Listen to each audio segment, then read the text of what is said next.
তাদের শরীর খুব বেশি দুর্বল থাকে এবং এনার্জি পান না, সবসময় এনার্জি লো ফিল করেন, অবভিয়াসলি ব্যায়াম করতে গেলে শরীর খুবই উইক হয়ে পড়ে। তাদের জন্য আজকে এমন কিছু ফুড সাজেস্ট করব যেগুলো আপনাকে ব্যায়ামের সময় খুব বেশি এনার্জেটিক ফিল করাবে।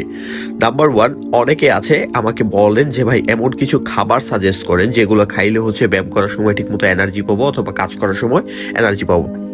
অবশ্যই মনে রাখবেন যে খাবারগুলো আপনাকে ব্যায়াম করার অথবা কাজ করার আপনার 30 থেকে 40 মিনিট বা 1 ঘন্টা আগে খাইতে হবে। কি কি খাবার খাইতে পারেন? কলা, যেটা আপনাকে হাই এনার্জি ফিল করাবে। এছাড়া সিদ্ধ আলু হইতে পারে, তাছাড়া পাউরুটি হইতে পারে, পিনাট বাটার হইতে পারে। হ্যাঁ, এগুলো আপনাকে খুব হাই এনার্জি ফিল করাবে। এছাড়া ব্যায়াম করার কিছুক্ষণ আগ মুহূর্তে যদি আপনি ব্ল্যাক কফি খান, সেটাও আপনাকে খুব ভালো পরিমাণ এনার্জেটিক ফিল করাবে।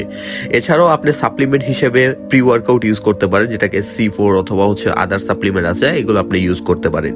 এই জিনিসগুলো যদি আপনি ট্রাই করেন, অবভিয়াসলি দেখবেন আপনি কাজ করার পূর্বে অথবা ব্যায়াম করার পূর্বে আপনি বা